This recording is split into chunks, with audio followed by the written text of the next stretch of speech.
Melonie Mac, and today I'm going to dive into the wonderful world of Harvest Moon on this episode of All In. Sometimes we all need to get away from all the stresses of the real world, and for me, one of the best game franchises for that is Harvest Moon. It doesn't get much more wholesome than planting crops or raising animals on your own virtual farm, as well as making friends with the locals and even finding a cutie to give your precious blue feather to so you can get married and maybe even have a kid, if that's your thing. It's been nearly 25 years since Harvest Moon was originally released, and we've seen many changes as well as spin-offs ever since. So let's start things off from the beginning. In 1996, honestly a legendary year for video games, the first Harvest Moon was released in Japan on the Super Nintendo Entertainment System under the name Bokujo Monogatari, which translates to Farm Story, and was created by Yasuhiro Wada. After moving to Shibuya and getting a job as a game dev, Yasuhiro recognized just how different city life was from his roots of living in the country, which inspired him to capture the heart of country living as he remembered in a video game. I wonder if he had any idea of not only how successful his game would become and the many sequels that would follow, but also that it would inspire various other farming and life simulator games in the future as well. He really did create a whole new genre of video games. After its Japanese release, Farm Story dropped in North America and Europe under the name Harvest Moon. In the original game, you played as a young man who inherited his grandfather's farm, and you were tasked with planting crops, raising livestock, and had the opportunity to find a wife among the locals and have children, which was easier said than done. You gotta impress her, you know, and talk to her and stuff. Dating is hard, even in games. Yeah. Anyway. Using a calendar system, you got to go about your life day by day, where you prioritized whatever task you wanted and could fit in throughout the day, and of course sleeping so you could do it all over again the next day. Much like real life, outside factors played a role in the gameplay and how you go about your daily duties, such as not needing to water your crops during the rain, for example, and what specific crops you can plant based on the season. After the span of 2.5 in-game years, the game ended and you were given one of several endings based on how well you did.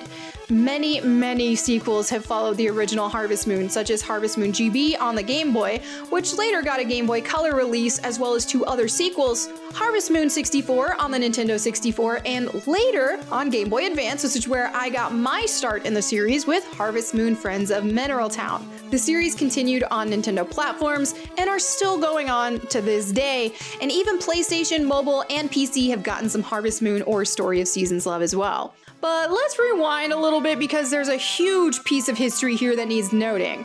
I just mentioned Story of Seasons. So much like Harvest Moon, right? Well, that's because it is Harvest Moon. Technically, Story of Seasons is the OG Harvest Moon, and the modern Harvest Moon is, well, a new Harvest Moon. Confusing, I know, but bear with me here. The original Harvest Moon was developed by Pac-In Video. Later, Pac-In Video merged with Victor Entertainment, where they formed Victor Interactive Software. 6 years later, Victor Interactive Software merged with Marvelous Entertainment to form Marvelous Interactive.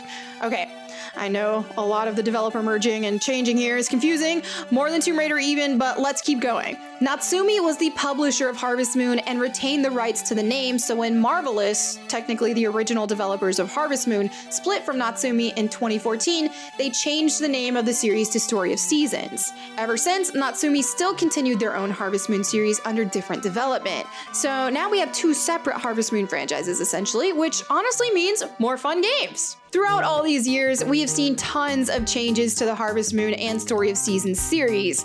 Some of the notable ones being in-game time going on forever and no longer ending after just a couple years, character customization, the option to choose a male or female character within the same game, and now we're seeing same-sex marriage options in some of the games too, which is really cool.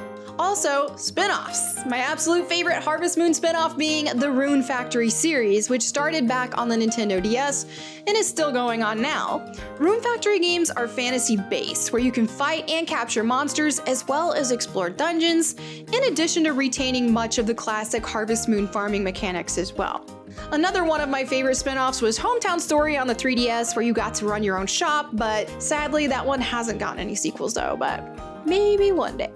I could go on and on about how great the past iterations and spin-offs of Harvest Moon really are, but let's focus on the future because 2021 is definitely going to be an exciting year for Harvest Moon and Story of Seasons fans. Harvest Moon One World is dropping in the US March 2nd on the Nintendo Switch, Xbox One, and PlayStation 4 with lots of new and fun features. This time around, you can use the Expando Farm tool to move your farm to different biomes, like the desert or even a snowy region. Each individual biome will offer their own unique variety of creatures and produce, so there's a lot to explore and play around with here. Seed and animal rarity is also a new feature, which makes discovering them all the more exciting, as some only spawn at specific times. Your farm really is going to be unique to you, and it will definitely be a fun time comparing your rare finds with your friends. But the goodness doesn't end there. Story of Seasons has an upcoming title, Pioneers of Olive Town, that will release March 23rd on the Nintendo Switch in the US, and it also has its fair share of fun features. And we're also getting a new Rune Factory game, Rune Factory 5. No specific release date has been revealed yet, but we know it will be this year, and I can't wait.